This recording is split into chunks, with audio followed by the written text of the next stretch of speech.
All right, this is Josh Poe of First Contact Radio. I have another guest today.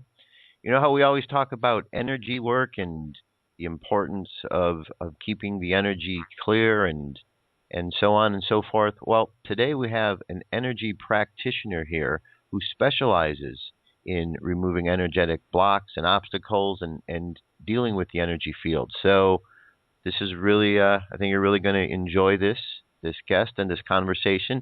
So Cindy Bentley, welcome to the show. Thank you so much, Josh. I'm so happy to be here with everyone that's listening. We're glad to have you here. Thank you. For those who don't know who you are, why don't we just start with the basic introductions of who you are? Sure. And what you do. Sure. Well, first, I'm a registered nurse, and I grew up in Georgia, and where you have to be really strong to overcome some of the mindsets and the thinking that of duality in the 3D world, because the 3D world is still manifesting there, as it is in many places. And I kind of lived outside of the box most of my life, having imaginary friends. But as I grew older, we sometimes let go of that and try to fit into the box and fit into the rest of the world. But I worked as a registered nurse, and I've done that for almost 37 years. But what I found is that I had some abilities to heal, and people began to come to me and asking me to help, I was like, wow. And then I had a teacher come and say, there were things inside of me that she could help me find, and taught me how to clear my own energy field with dowsing. So I ended up doing 3 levels of energy work and energy apprenticeship with her, and blueprint repatterning, and how to clean all of our energy fields and bring in higher frequencies of light. So my mission in the beginning, I thought I was just going to do that with my own soul group, which I am Syrian soul group. But what happened was God told me that everybody needed to be cleared. And so I ended up doing many people, advertised very little, and had many people come to me for clearing work. And the work that I do is very, very large, because I'm not just doing a piece of your energy. I'm clearing out all your energy bodies. And I can do that very well with divine beings that assist me. And what I do when I work remotely, I have a list of about 20 things that I do and how I clear them out. I wrote a book on how I clear these entities and negative implants and all the blockages in our energy fields. And the way I feel is that we have 4 energy bodies that are emotional, mental, physical, and spiritual, and then our etheric body. And these overlap, and then the center is our soul. And what has happened over eons of time is that we have picked up all kinds of blockages that are blocking the light of our soul. And what is supposed to happen right now is that soul should be connecting with its higher self, and that our soul should be filled with divine light, so that we can be the divine, powerful beings that we are. We can't get there with all the blockages. And so that's been my mission for the past 13 years, is to see how many people I can get clear, that they can know their soul, and that they can commune with their higher self and allow that higher self to merge. And it's a joy, the response that I've gotten from clients, how their lives have been changed, families who've sold everything and moved to Hawaii, men who've left a big business and moved to Peru, people who found the love of their life, mainly because we're working with the law of attraction. And once you get cleared of the blockages and you're filled with joy of who you are and joy in your soul, then you can connect with the light frequency and the light energy that is like you, so that you can bring to yourself fellow frequencies and for support, fellow souls that'll help support you on your way. And what's happening right now on the planet is that more of us who are clear are connecting with our soul brothers and sisters in giving great support to one another. And through that, we're finding a new level of divine love and divine frequency of love that's never been on this planet before. And part of that, there's a lot of information about how we're activating the Atlantean crystals, and one of those being the crystal Indemnity that was activated to assist the planet to bring in the very highest level of love frequency in the high heart. And that's mainly my goal, is to bring more love and high heart living to every soul on this planet. And it's been an amazing journey. I left everything that I had in Atlanta, Georgia, to drive across country to build a new life in New Mexico, because the energies are clear, I can work better, and more importantly, the divine beings who work with me can have better access to my energy fields, because it's such a clear area here. Okay, that makes sense. And so I work remotely all over the world, and people call me for help and check my energy fields or help me clear out. And what I do after I clear, I get the information I need, and then I submit to them a 3-page report. I do research on everything that I could possibly find. I keep adding things that need to be cleared as I find things on myself. I add things to my clearing work. Last year I had to add the ET negative implants. 2 years before that, I found that the negative programs were in layers. So I'm a great dowser, and I'm dowsing the layers of programs within the cellular consciousness. So that was a big thing that I found, because I kept clearing programs and they kept coming back. So I found out through a great hypnotist in Atlanta that the programs at the cellular consciousness level are in layers. So I count the layers and ask that all the layers be removed. So that's been really helpful for lots of people. And then I do a genetic clearing and past life clearing. And the ET implants are very, very important for the light workers who have been blocked. If they have been in high level of service, many times the dark beings or negative beings will block the closest thing to them, which is their children or their families, trying to get them to be focused on something besides service. Anything they can do, if you're clear, then they're going to try a different way to block you. I've kind of come to that conclusion. I know some very divine light workers that have worked very hard and served very hard on the planet, and then they've got family members that need a ton of help. Are you aware of that, Josh? Do you know anyone like that? Oh, yeah, it seems like that is a lot of the case for people I know within the area of this spiritual work or healing work. There definitely does seem to be challenges with families. Yes. It's like they're on different pages. Yes. And, of course, we chose them before we got here.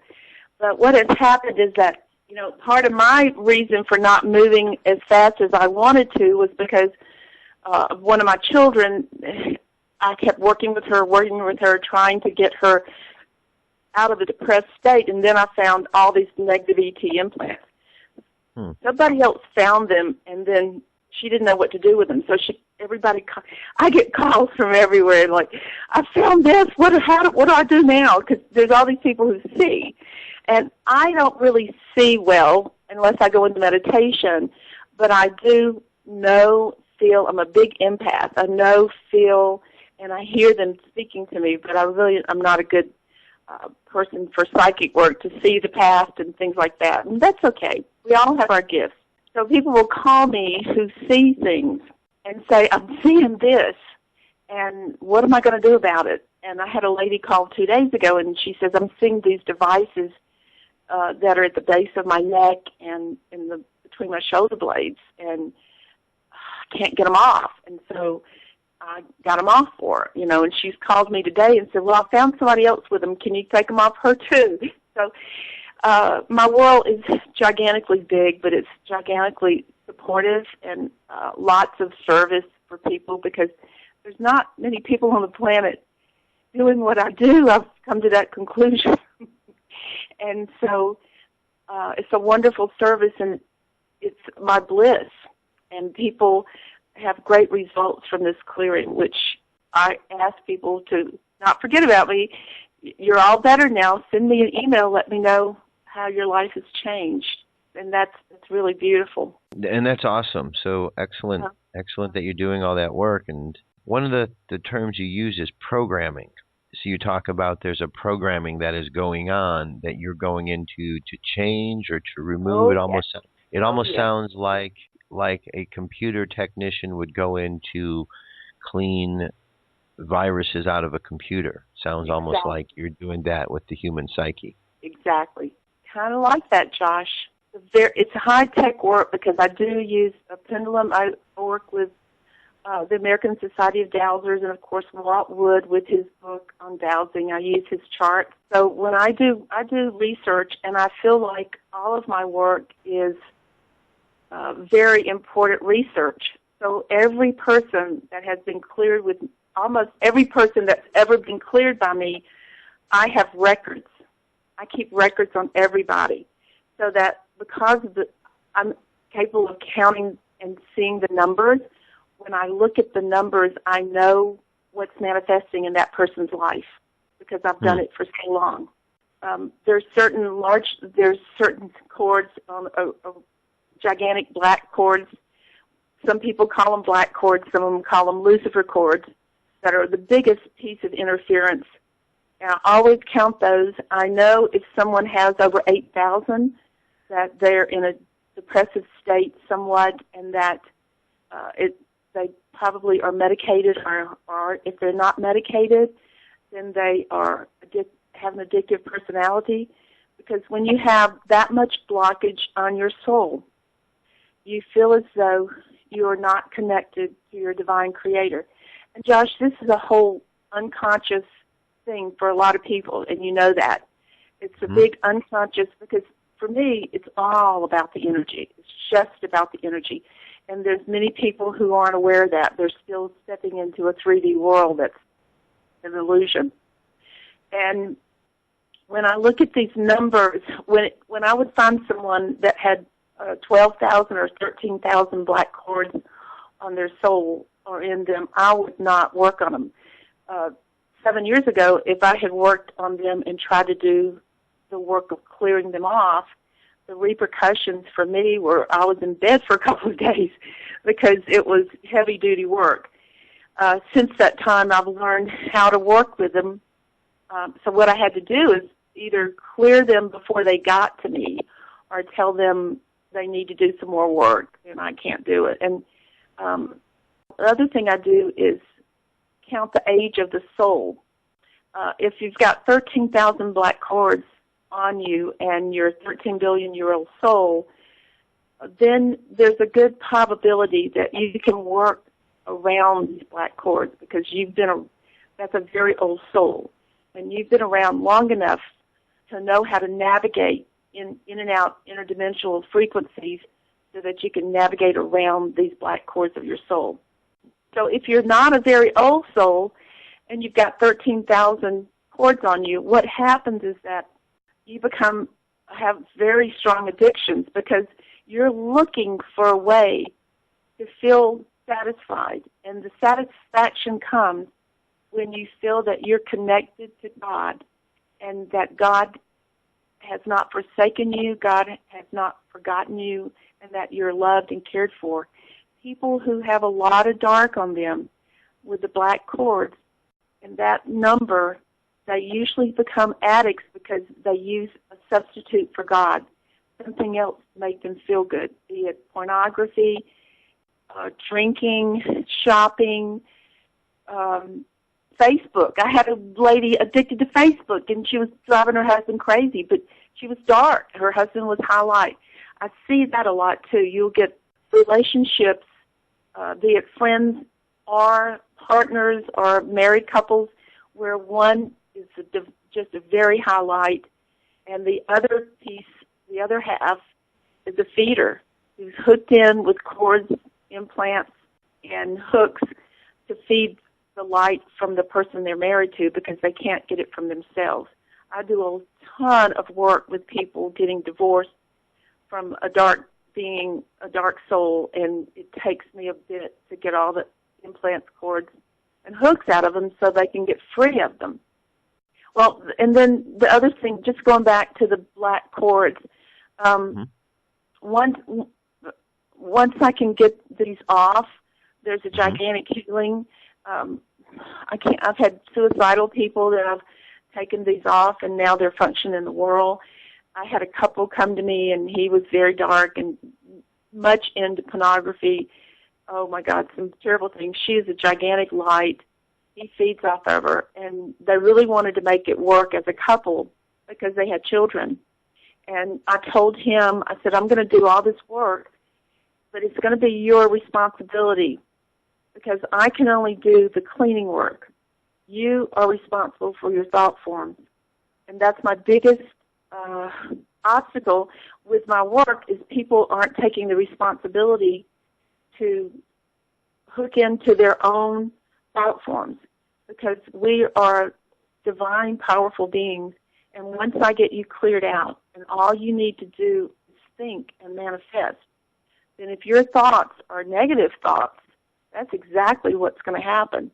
And trying to convey this to people, how powerful they are, is a big step right now because we're no longer working in the karma world, we're working in the manifestation world.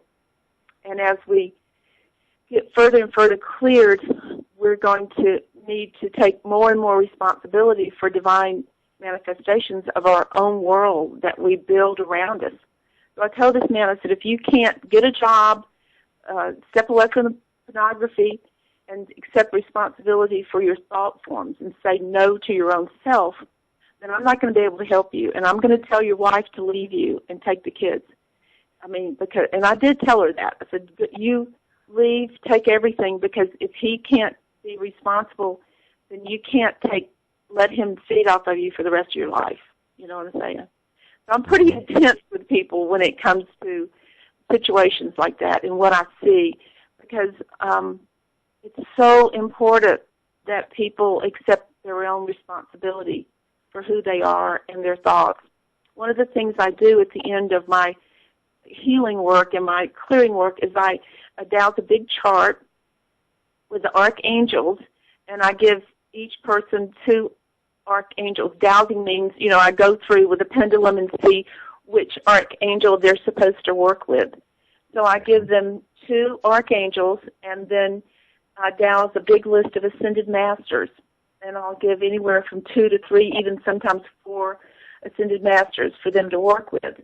And when I talk with them on the phone after the clearing, we invoke these archangels and masters, and I'm teaching them that now it's their responsibility to meditate and ask for help from these beings who are there standing by, wanting to help and not able to do anything unless the person asks for help.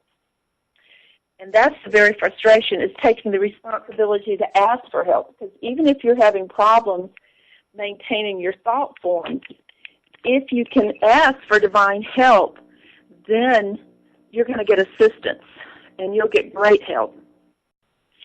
So, one of the things that I've had conversations with and I've talked about,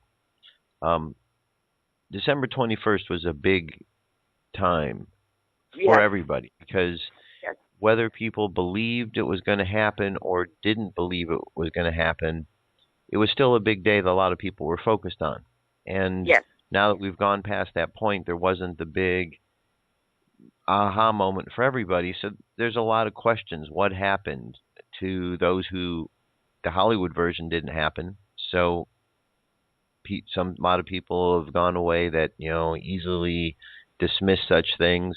But those who know something changed know that we did end a 26,000-year cycle. We did begin a new cycle, and that's where I think our consciousness is right now. We're in that in-between phase. We know how to be run over. We know how to lose because we've gone through that phase. We closed out that cycle. But now we're at that point where we need to learn how to win. We need to believe in ourselves to know that maybe during all that other oppression and all the other times we got beat and we lost, maybe this is the time where we win. This is the time where Atlantis doesn't sink. And that's where I think our consciousness is, and the clearing is so important for those reasons. Yes. And don't get me wrong, the clearing never stops. Like I said, I'm hitting higher frequencies. I was working with the divine light beings from the center of the earth, and they're no longer with me. And I've been told, when I meditate now, I go up to Sirius. I'm working with the Syrian High Council and ISIS, and I had a lady who sees here this week telling me the light beings are gone, and there's all these silver beings, that your house is full of silver beings and platinum beings. So for me, yes, I'm living on a ley line that God, in a home that God just led me to, Spirit led me to, and it's my retreat, and it's filled with divine beings. I have to be real careful here because people want to come in and not leave because it feels so good here, But this is what we want the whole world to be, is a place of retreating into ourselves and knowing our own power. And it's a matter of, just like you said, recognizing who we are. And what I wanted to get to is that for me, when I left Atlanta and I just packed up a little van and drove across country, not even having a place to live, I trusted that I knew that there was something I was supposed to do bigger than what I was then. And I just am better for me. And so I was being divinely led. Divinely led sometimes can be very fearful unless you can say, okay, this is it. I'm going to do this, and step off the edge and know that you're going to be divinely cared for, because that's what you are, is divine. But the moment you begin to step, each time you do that, it gets easier and easier. I mean, for instance, things that I desire in my life, I just make a list. And I say, here's the list, guys. And the human part of me wants it now. So part of it is waiting for divine timing for things to show up in your life. One of the ways you can increase the divine timing is through your emotions. And now and then just kind of go over your list and add a little more emotion to it, and then allowing it to show up for you. But once you begin on the path of allowing and surrendering to something much bigger than yourself, because I know we're only usually using a very small percentage of our brain. And one of the things with ascension, and I'm kind of going to get into this a little bit because I just got back from Egypt last month, and I passed my initiations, and I don't know if it's called Kamisham, the ancient Egyptian religion, very old part of, they believe that with ascension and through the initiations, we are awakened to all of our senses, and that we have been asleep with only 5 senses, and that our divine being has 360 senses, and that we only use a very small portion of our brain. And as we ascend, we begin to use more of our brain. Did you see what I'm saying? So what I'm doing for people, I'm down. People call me and they say, Cindy, I'm ascending. So when they ask for follow-up on their ascension, what I'm doing is I'm checking to see how many DNA strands they have activated. A lot of the healers and the light workers have 13. I check to see what percentage you're in your light body. People love to know they're 100%. Because what happens, and what you were talking about, is people say, well, what happened? Well, what happened is we're being flooded, especially tonight and tomorrow again, with gigantic energies that are infusing us.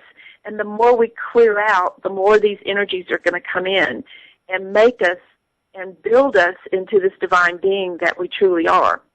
So we get into crystalline body, we get into more DNA activated, and with that, we're becoming more efficient beings because we have more senses.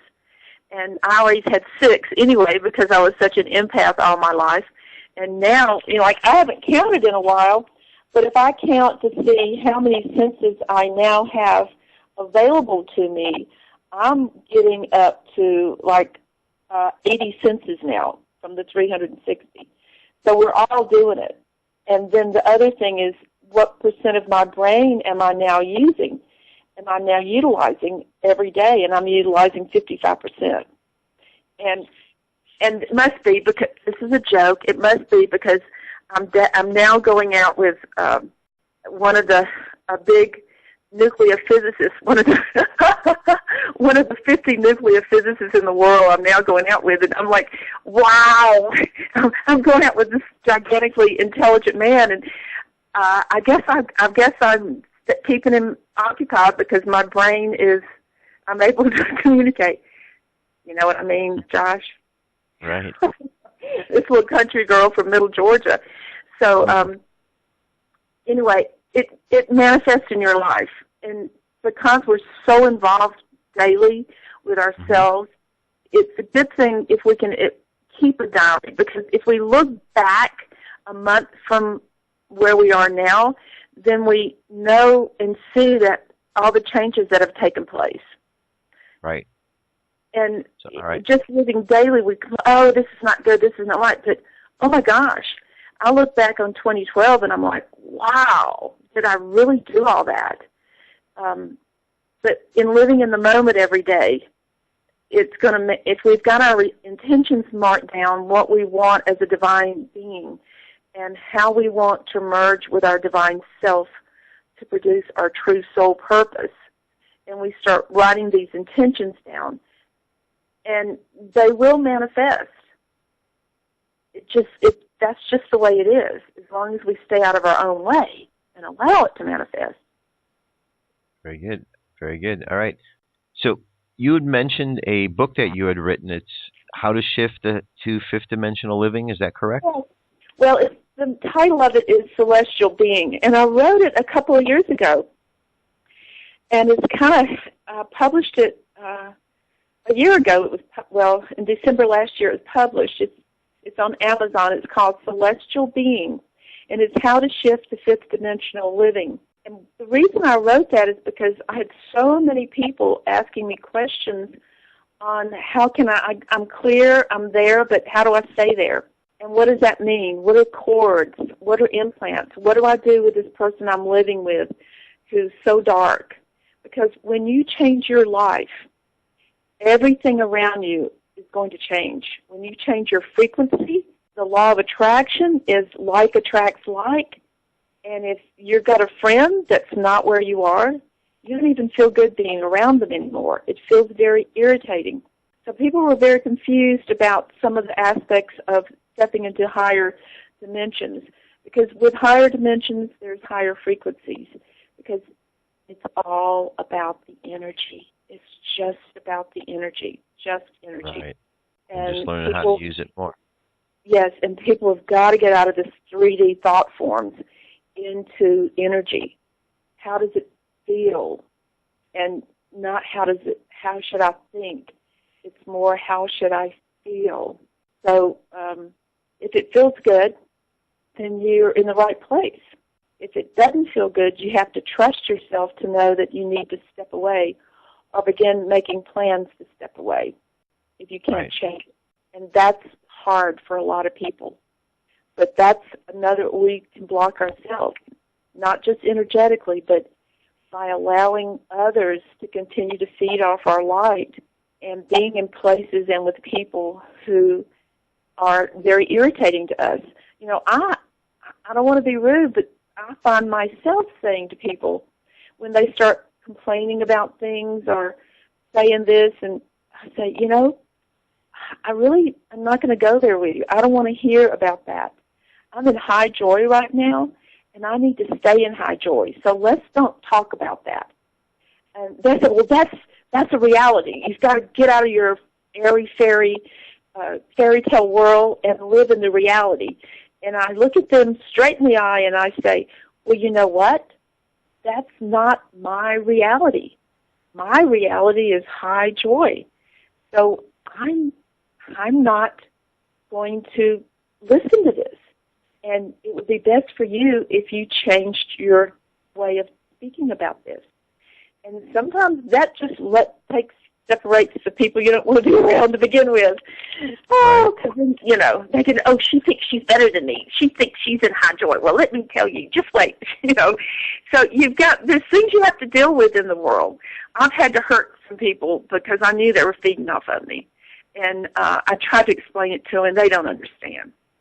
And I'll say, we can be friends, but, I don't need to be talking to you every day, and I don't need you to be dropping by because,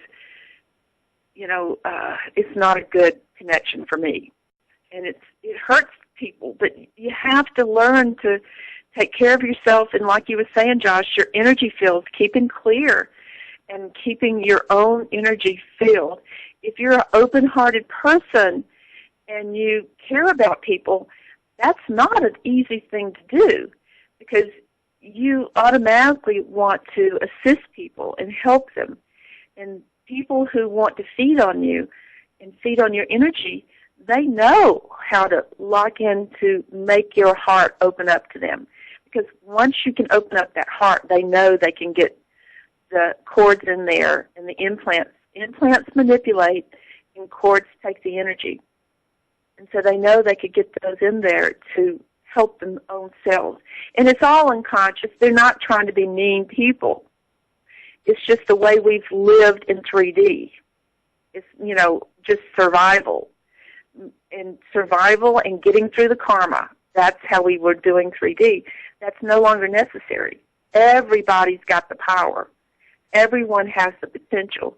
You wouldn't have volunteered to be on the planet right now if you didn't have something that your soul needed to open up to, and a service work or a mission work or just a connection to someone else that you needed to support. We're all here for a purpose.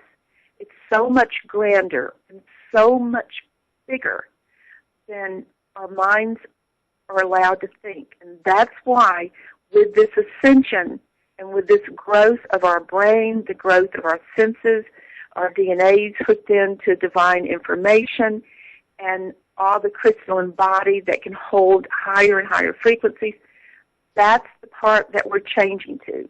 Now, some of us are doing it faster than others, but there has to be way-showers. There has to be others who can say, "Come, I'm showing you who I am and what I am," and that's what they want to be too. But if you if you are a person who's not out there in the world, who's never met someone with a higher light, sometimes it's hard to know where to go.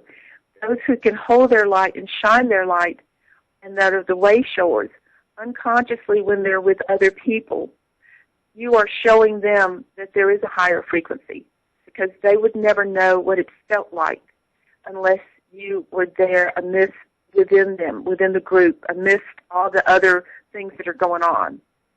So, does that make sense, Josh? To you? Does that happen to you? Does that happen to you? I certainly understand what you're saying. Absolutely. Absolutely. Because there has to be us that are kind of stepping a little, and I have people that have shown me higher ways, and we're all helping one another to get there.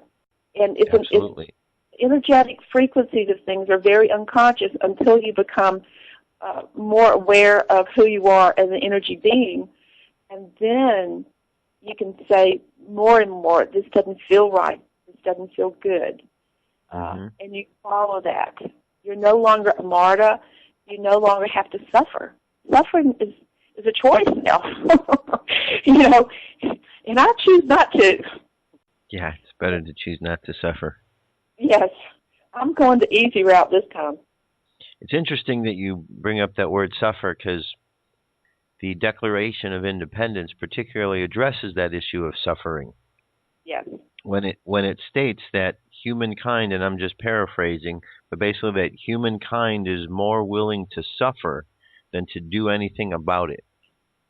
And our founding fathers knew, and that's just sort of inherent in, I guess, humanity to not stand up and stop the suffering. Yes. It's too ingrained, and we need to. That's the program that needs to come out. Nobody needs to suffer. Sure. Suffering is a choice. And I like to say that to people when they're, they're whining. I said, it's a choice. You can whine about it or you can have joy. You can step away from it. It is a choice. And a lot of people, it's not our fault. I'm not blaming anybody. It's the way we've been programmed from the time we were on the planet. And with the duality, it's right, it's wrong, it's good, it's bad. And that's not true. It's really not true. It just is. Things just are. So if they just are, let's just make them joyful rather than and let go and not hang on to things that aren't joyful. Absolutely. And that's not easy. I still have a little pang of different things now and then that comes up. And what I tell people to do when we're healing this energy body and the emotional energy body is one of the things that really helps is that if you feel things come up into your heart and soul that are painful, go ahead and cry. But don't go in there trying to figure out why you're crying, how long you're going to cry, how painful this was, how bad it was. Don't try to research what the pain is about. Just cry it out, let it go, and say, thank you for releasing, and move on. And why we want to get into the nitty-gritty of pain, I don't know. But you know exactly what I'm talking about. So what I'm saying is, yes, it's there. Yes, it's time to let it go. That's part of our healing.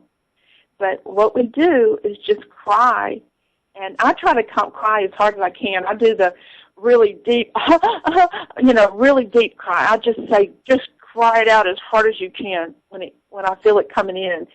And it may be because I'm such an empath that I'm actually crying for somebody else. But I just let it come in, and then I cry it out good and let it go. It's gone then. Voila. I'm a divine being. I can take it and let it go. It doesn't have to be part of me. And I don't have to have the story. The stories, and there's so many people who have a story, many stories, and they live that story. And in my book, Josh, I write, the first chapter is about my story and how I've almost been murdered 3 times. I've had gigantic obstacles to overcome. They were trying to take me out from being where I am right now. Either that, or I was up in heaven saying, "Oh," my soul was saying, "Oh, give me that. I can do that. No problem." Because we plan our whole life before we get here. But I must have really had some bad karma. I was trying to get rid of everything quick because it was an amazing journey. So I'll write that in my book to let people know that even though I have a gigantic story, that it's okay. I don't live that story. That story is not me. That's not who I am, and that's not who I ever was or ever will be. It's just karma. It's just things that happened on this journey, on this path. But everything that happened, I am so grateful for, because now I am where I am in full joy, serving, connecting to fantastic people, and a little country girl from Middle Georgia is working, opening up solar, going to the solar disk at Roseland Chapel and opening up stargates for summer equinox, just summer solstice, just all kinds of things that are happening in my life that and that would have never happened had I not stepped out into the real me and let go of the stories. So that some of the negative stories hold you back from who you truly are. So if you can decide that that's not my story anymore, and jump into a world of unlimited possibilities, then you can do that. You know, if 10 years ago someone had said to me that I would be in the middle of Stonehenge fighting Draconans, I would have said, "You're no way," you know. But so we're not seeing the big picture. What we're seeing is just we're looking at our past sometimes and thinking that's still who we are, and it's not true. So right. With goals and intentions and letting go of anything else but that very moment that we're standing in, and allowing the clearing and the healing to take place so that we can be divinely filled with this divine information and live from that knowing inside our heart. It's a giant world that we can live in, and life-changing, definitely. So when we talk about ascension and what's happening right now, as we heal ourselves and as we allow bigger and bigger parts of us to show up every day in our life, we are ascending. It just didn't happen. It just didn't happen it's too big to happen in just a short one day on the 21st. But that was right. the gigantic shift. Just the beginning. It was the beginning. And those of us who are already doing it, we felt it. But I also believe that it was also Gaia went to the fifth that day. Are you in belief of that, Josh? Well, it's certainly something that, you know, the Hopis talked about, the fifth world, and, you know, there's been so much talk about it. So, yeah, I believe that, you know, there's definitely dimensional shifting and stuff taking place. Any final thoughts or anything you'd like to share before? My email address is cbentley@aol.com. And I do have a website. You can look up www.cindybentley.com or www.dnareconnection.com. And you can contact me for remote work, or you can call me. I think I do have my phone number on the contact information on my website. If you want to call, I can give it out. It's 404-247-9203. And if you'd like some more information, or my book is on my website also. It's in Kindle. It is on Amazon.com. If you'd like to get a book, or if you want one signed by me, I can mail one to you. It's also on my website. If you would like to discuss further with me on your ascension, feel free to call me or email me. And I will be in L.A. I'm in Santa Fe now, where I live, but I will be in L.A. for the week of the 30th, January the 30th through February the 7th. Awesome. Mm-hmm. So someone can contact you at any of those different ways. And I'm doing sessions in L.A. I do 2-hour sessions. If anybody wants a session, I still have openings when I'm there. Okay, perfect. Mm-hmm. Perfect. Well, it's been a pleasure speaking with you, Cindy. A lot of great information. And thank you so much.